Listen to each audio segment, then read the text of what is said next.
그래서 저는 행복합니다라는 제목으로 말씀드리겠습니다. 제목처럼 오늘 설교의 중심 주제는 행복입니다. 오늘은 성탄절이기도 하지만 2022년의 마지막 주일입니다. 한 해의 마지막을 보내는 여러분의 심정은 어떠합니까? 지난 한 해 행복했습니까? 5단계로 나누면 여러분은 어디에 해당된다고 할 수 있겠습니까? 아주 행복했다, 대체로 행복했다, 그저 그랬다, 대체로 불행했다, 아주 불행했다. 이 5가지 중에서 여러분은 지난 한 해 어떤 삶을 살았습니까? 오늘 저는 한 여인을 소개하려고 합니다. 예수님을 수태한 마리아입니다. 오늘 우리가 봉독한 누가복음의 본문에서 마리아는 자기보다 행복한 자 없을 것이라고 고백합니다. 마리아가 왜 그 같은 고백을 했을까요? 마리아는 갈릴리 나사렛에서 살고 있던 시골 처녀였습니다. 나사렛은 갈릴리 호수에서 서남쪽으로 제법 떨어져 있는 시골입니다. 언덕으로 삼면이 둘러싸여 있는 고립된 지역으로서 사람의 왕래가 별로 없는 조용한 시골이었습니다. 요한복음 1장 46절에 보면 빌립이 친구 나다나일에게 나사렛 출신의 예수를 만났는데 그 예수가 그리스도라고 소개합니다. 그때 나다나일이 말했지요. 나사렛에서 무슨 선한 것이 날 수 있느냐? 나사렛 별 볼 일이 없는 동네가 아니냐라는 뜻입니다. 그 당시 갈릴리는 수도 예루살렘에서 한참 떨어져 있는 변방으로 크게 소외된 지역이었습니다. 그래서 갈릴리 주민들은 불만이 많았습니다. 갈릴리 지방의 수도 나사렛은 깡촌이었습니다. 갈릴리 사람들조차 무시한 시골이었습니다. 그런데 그 나사렛에 살고 있던 마리아는 자기보다 행복한 여인이 없다고 고백했습니다. 성도 여러분, 행복은 장소에 좌우되는 것이 아닙니다. 낙후된 나사렛에서 산다고 불행한 것은 아니죠. 반대로 수도 예루살렘에서 산다고 행복한 것은 아닙니다. 행복이 환경이나 장소에 좌우된다면 그 행복은 우리가 찾는 지고의 행복이 아닙니다. 어디에서도 행복해야 참으로 행복한 것 아니겠습니까? 움막에 살아도 지하에 살아도 감옥에 갇혀도 행복하다고 노래할 수 있어야 합니다. 그래야 참 행복입니다. 마리아는 같은 동네의 청년 요셉과 약혼했습니다. 그 당시 유대인의 결혼 풍습 가운데 약혼식이 있었습니다. 대략 결혼하기 1년 전에 친지들과 마을 사람들 앞에서 약혼식을 거행하는데 이때 가장 중요한 것은 결혼할 것을 서약하는 것입니다. 결혼할 때까지 몸과 마음을 순결하게 지켜서 거룩한 결혼에 이르겠다고 서약을 하는데 이것이 약혼식의 주된 목적입니다. 그러면 마을 사람들은 이들을 합법적인 부부로 인정했습니다. 물론 정식으로 결혼할 때까지 동거하지 않는 것이 원칙입니다. 마리아는 이 같은 관습을 그대로 따르는 지극히 평범한 처녀였습니다. 이제 곧 결혼하여 남편이 될 요셉은 목수였습니다. 요셉의 직업보다 더 귀한 것은 요셉의 사람됨이라고 할 수 있겠습니다. 성경에서 그려주는 요셉은 성실한 청년이었습니다. 한 가정을 건실하게 꾸려갈 믿음직한 가장이 되기에 충분한 청년이었습니다. 믿음의 좋은 배필을 만나 결혼을 약속한 처녀 마리아는 모든 것을 다 얻은 기분이었을 것 같습니다. 하기에 마리아는 마음이 아주 평온했을 것입니다. 결혼할 날을 기다리며 한 남자와 함께 꾸려갈 행복한 미래를 꿈꾸고 있었을 것입니다. 물론 시골 처녀가 결혼을 앞두고 꾸는 꿈이 그리 거창할 리는 없었을 것입니다. 아주 평범하고 소박한 꿈이었을 것입니다. 남편과 함께 행복한 가정을 꾸려가는 꿈이었을 것으로 보입니다. 그런데 성경이 말하는 행복은 그 정도로 그치는 행복이 아닙니다. 물론 좋은 배필을 만나 결혼하여 행복한 가정을 이루는 것 쉽지 않습니다. 그래서 동서고금을 할 것 없이 가정이 행복하면 제법 행복하다고 할 수 있습니다. 우리가 기도하는 대부분의 기도 제목도 가정의 행복입니다. 하지만 마리아의 행복 고백은 거기에 있지 않았습니다. 남편 요셉 때문에 안정적인 결혼과 가정 생활이 예상되기 때문에 행복하다고 노래한 것이 아닙니다. 그것을 훨씬 넘어서고 있습니다. 우리는 행복한 가정, 좋은 남편, 좋은 아내, 좋은 자녀, 좋은 부모 때문에 행복할 수 있습니다. 하지만 그것이 전부가 아닙니다. 성경이 추천하는 행복은 그것을 훨씬 능가합니다. 그래서 지고의 행복이라고 할 수 있습니다. 이 지고의 행복을 마리아에게 경험하게 하신 분은 하나님이셨습니다. 하나님은 마리아를 그저 평범한 여자로 일생을 살게 하지 않으셨습니다. 대신에 이 세상의 모든 여자 중에 최고로 복된 여자가 되게 하셨습니다. 그 발단이 가브리엘 천사의 방문입니다. 이 가브리엘 천사의 방문은 마리아에게 전혀 기대하지 못했던 일이었습니다. 이 일로 인하여 마리아는 새로운 세계를 경험하게 되었습니다. 그 세계가 신앙 세계요, 은총의 세계입니다. 여행가이자 문필가인 정희재 씨가 티베트의 간덴사운을 방문했습니다. 간덴사운은 과거 티베트 불교의 중심 수도원이었습니다. 깊은 계곡에 위치해 있지만 수많은 불자들이 찾아와서 수행하던 곳이었습니다. 하지만 1950년에 중국 공산당의 공격을 받아 거의 폐허가 되었고 지금은 조그만 법당을 근근히 유지하고 있는 사원입니다. 그 사원에서 정희재 씨가 노 스님을 만나 차 한 잔을 마시면서 스님께 물었습니다. 스님 행복하세요? 1초의 주저함도 없이 행복하다고 답했습니다. 그러면서 노 스님이 이렇게 되물었습니다. 자매님은 어디서 오셨습니까? 한국에서 왔다고 하니까 더 이상 말씀이 없으셨습니다. 그래서 정희재 씨가 물었습니다. 한국이 어디 있는지 아세요? 노 스님은 웃으시면서 고개를 저으셨습니다. 그래서 자매는 손가락으로 지도를 그리며 설명했습니다. 동쪽으로 가면 중국이 나오고 그 너머에 한국이 있습니다. 그 너머에 일본이 있다고 열심히 설명했습니다. 그랬더니 스님이 한마디 던진 말씀, 아 그래요? 거기도 분명 좋은 곳이겠지요. 모든 곳을 긍정하는 스님의 말씀에 작가는 많은 생각을 하게 되었다고 합니다.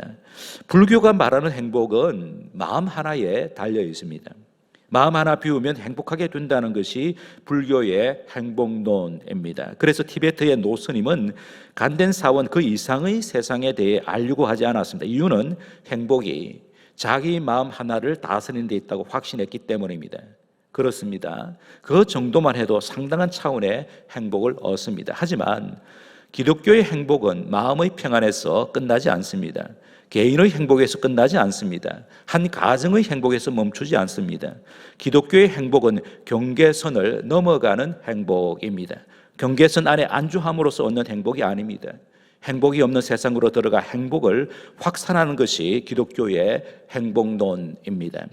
하나님께서 하시는 일이 바로 행복을 확산하는 일입니다. 그래서 하나님께서 마리아에게 찾아오신 것입니다. 마리아 한 사람을 행복하게 하시려고 마리아를 찾으신 것이 아니라 행복을 경험한 마리아를 통해서 온 세상을 행복하게 하시려고 찾아오신 것이죠. 이것이 기독교의 중요한 진리 가운데 하나입니다. 물론 하나님께서 마리아를 찾으신 사건은 보통 사건이 아니었습니다. 역사상 단 한 번 일어난 사건입니다. 오늘 본문의 핵심인 하나님의 아들 예수님을 수태한 사건입니다. 그런데 마리아는 처녀였습니다. 왜 하나님께서 지극히 평범한 시골 처녀의 몸에서 당신의 아들이 태어나도록 하셨을까요? 신비입니다. 하나님의 기쁘신 뜻이었습니다. 그래서 그 점에 대하여 우리는 아무 말도 할 수 없습니다. 누가복음을 기록한 성경 기자의 관심도 거기에 있지 않았습니다. 왜 하필 마리아가 그같이 특별 은총을 입었는지에 대하여는 누가복음의 저자가 관여할 바가 아니며 독자인 우리들도 관여할 바가 아닙니다. 하나님께서 사람에게 내리시는 특별 은총은 우리 편에서 그 은총을 받을 만한 자격이 있기에 받는 것이 아닙니다. 그 은총을 베푸시는 것은 하나님의 절대적인 주권이요 고유한 권한입니다. 그래서 마리아는 왜 하필 나입니까? 왜 제가 하나님의 아들을 수태해야 합니까? 라고 질문하는 대신에 단지 어떻게 처녀가 임신할 수 있습니까? 라고 천사에게 물었습니다. 34절이죠. 천사의 답변은 명확했습니다. 35절에서 37절입니다. 성령으로 잉태할 것이다. 전능하신 하나님께서 못하실 일이 무엇인가? 내 친척 엘리사벳이 늙어서 수태했는데 그것도 전능하신 하나님께서 하신 일이다. 가브리엘 천사가 마리아에게 말했습니다. 마리아는 가브리엘 천사의 말을 믿음으로 온전히 수납했습니다. 38절이죠. 마리아가 이르되 주의 여종이오니 말씀대로 내게 이루어지이다 라고 답합니다. 성도 여러분, 믿음이란 이해한 다음에 믿는 것이 아닙니다. 엄격하게 말하면 이해보다 믿음이 선행합니다. 믿어야 이해할 수 있습니다. 하나님이 천지를 창조하셨다는 것 과학적인 관점에서 이해하려고 하면 이해하기 힘듭니다. 대신에 하나님을 전능하신 분으로 믿으면 하나님의 천지 창조는 쉽게 수납할 수 있습니다. 처녀가 아이를 수태하는 것 상식적으로는 이해할 수 없습니다. 하지만 믿음의 세계에서는 얼마든지 이해할 수 있습니다. 이런 점에서 마리아는 전능하신 하나님을 순전히 믿었던 신앙이 깊은 여자였습니다. 마리아가 믿은 것은 천사를 통해 계시된 하나님의 말씀이었습니다. 그 말씀은 반드시 성취될 하나님의 약속입니다. 그래서 마리아는 그 약속이 성취되기를 믿음으로 바라며 선포했지요. 주의 계집종이오니 말씀대로 내게 이루어지이다.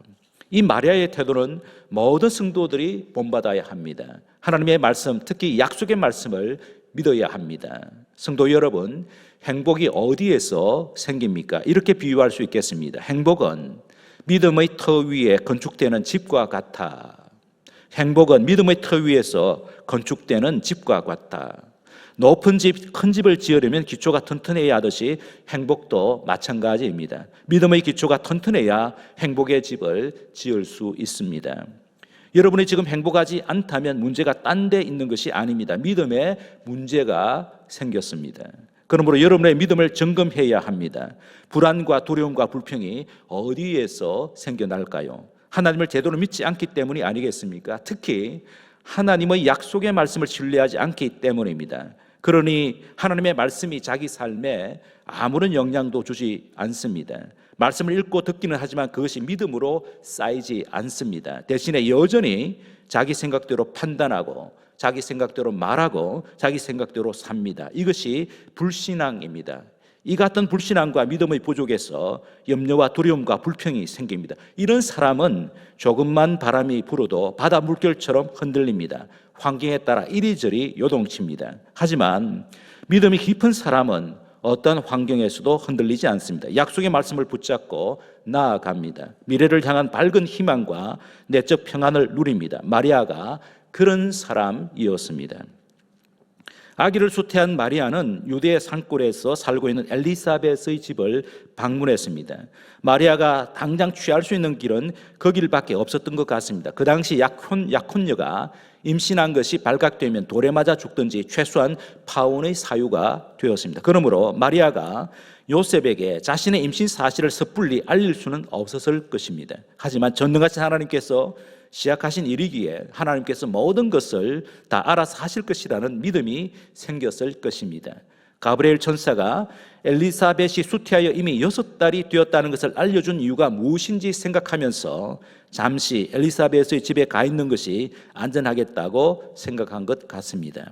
그렇게 마음먹은 뒤 곧장 여행길에 올랐습니다. 엘리사벳이 거하던 유대 지방은 나사렛에서 꽤 먼 거리였어요. 100km나 더 넘는 거리였습니다. 그래도 마리아는 하나님께서 앞으로 행하실 일을 기대하면서 몇 날을 홀로 여행했습니다. 하지만 그녀의 여행은 보통 여행이 아니었습니다. 이미 하나님의 아들이신 예수님을 수태한 몸이었습니다. 그러므로 예수님과 함께한 특별한 여행이었습니다.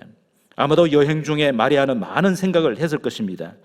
아이를 가진 엄마들은 자기 몸속에 또 하나의 생명이 자라고 있기 때문에 생각이 많아지는 것 당연하겠지요. 마리아도 여행을 하는 중에 천사 가브리엘의 방문과 그때 들었던 말씀을 다시 회상했을 것입니다. 그 말씀대로 이미 자기 몸속에 생명이 잉태된 것, 그리고 이 일이 앞으로 어떻게 전개될 것인지 여러 가지 생각들로 가득했을 것입니다. 하지만 염려보다는 감사와 기대가 컸을 것 같습니다. 그러면서 나사렛 회당에서 배웠던 구약 성경이 기억나기 시작했을 것입니다. 특히 메시아 예언의 구절들이 생생하게 떠올랐을 것입니다. 전에는 자기와 별 관계가 없다고 여겨졌던 말씀들이 이제 자기 몸으로 체화되었을 것입니다. 그렇게 구약 성경의 말씀들을 묵상하는 가운데 가슴에 가득 차오르는 벅찬 감격을 느꼈을 것입니다. 그래서 하나님의 아들을 임신한 마리아의 여행은 감사와 찬송이 넘치는 여행이었다고 저는 믿습니다.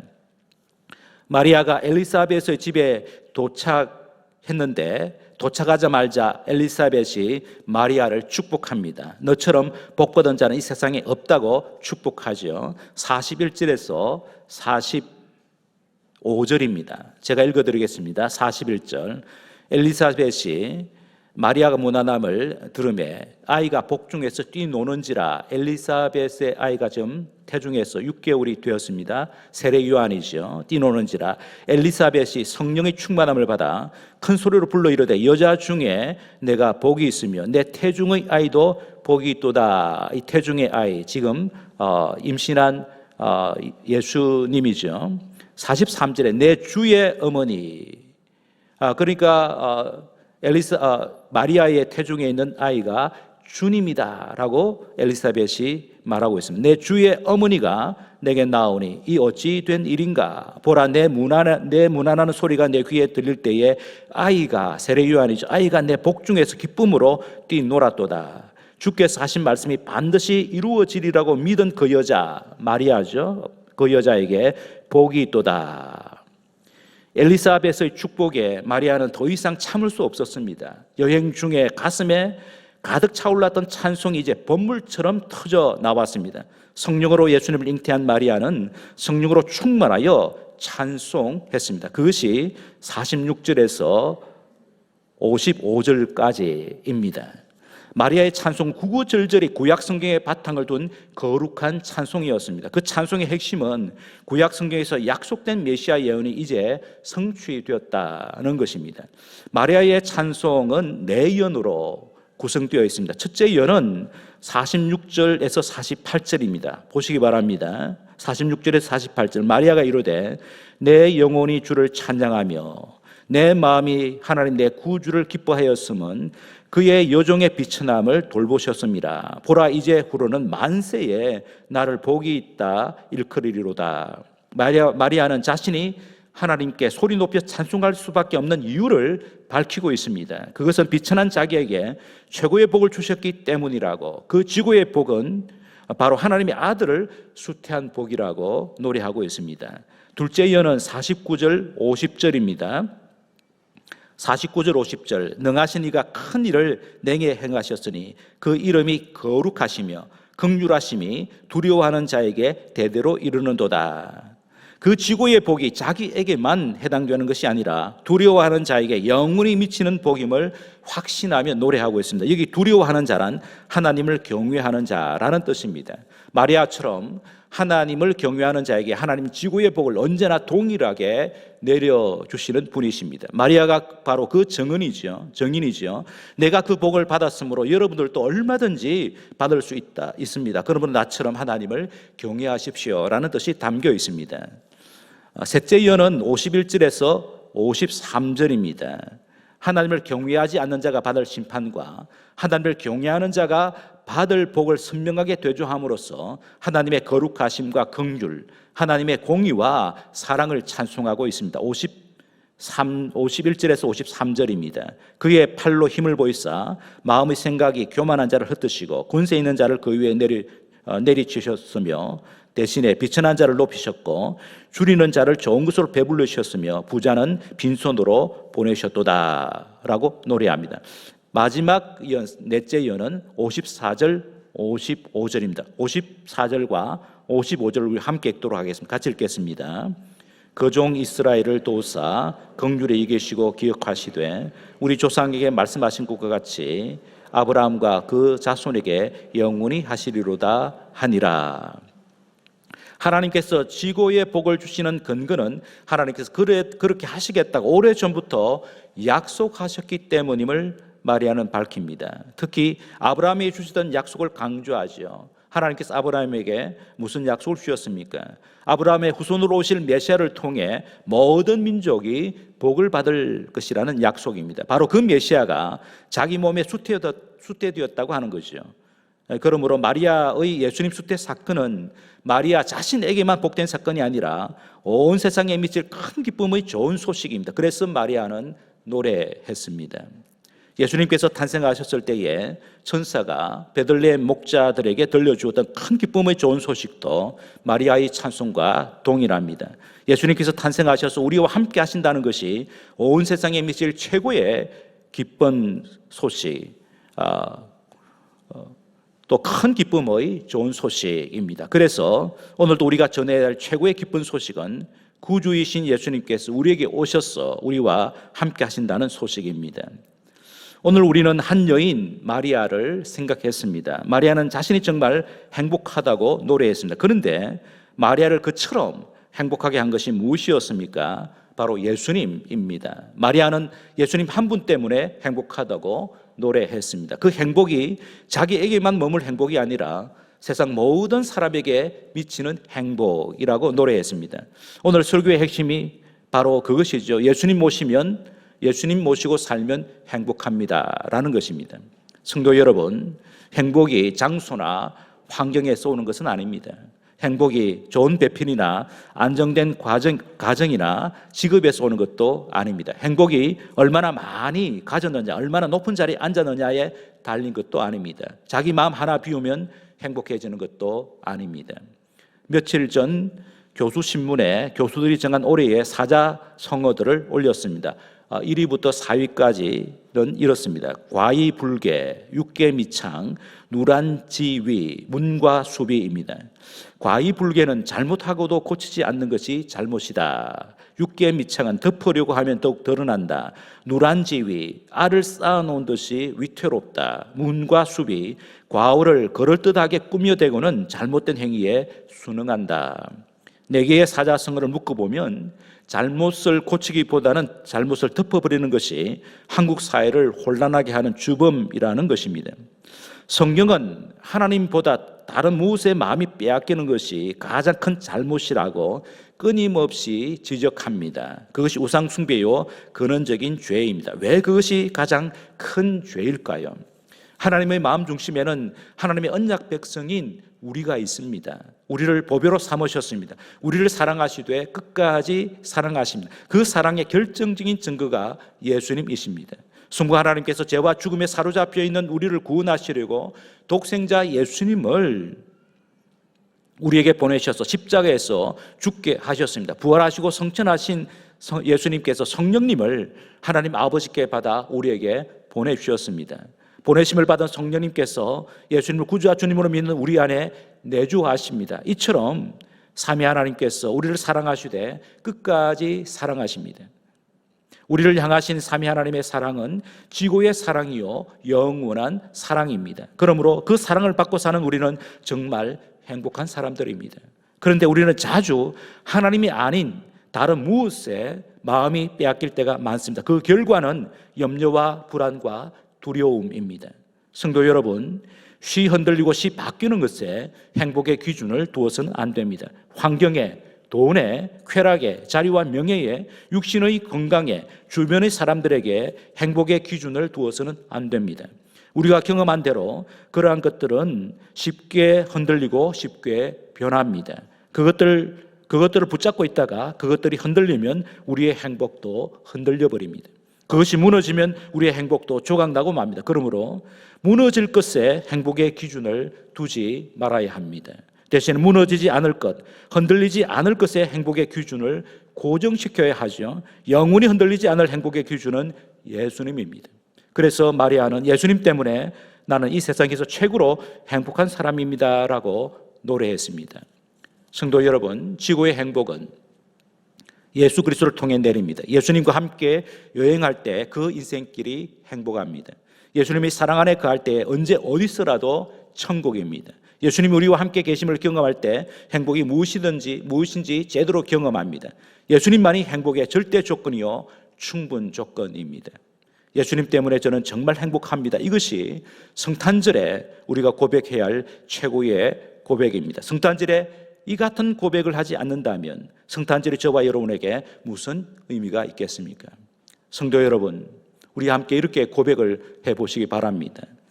예수님 때문에 저는 행복합니다. 예수님께서 제 마음속에 계시니 저는 만족합니다. 저 형제도 예수님 모시고 있으니 참 보기 좋습니다. 우리 교회에 예수님 계시니 우리 교회가 참 좋습니다. 가족들과 친구들과 이웃들, 조국과 세계의 모든 백성들 예수님 모시고 살게 하시옵소서. 그래서 저처럼 행복을 노래하는 자들이 되게 하여 주시옵소서. 지구의 행복이 온 세상에 널리 확산되게 하여 주시옵소서.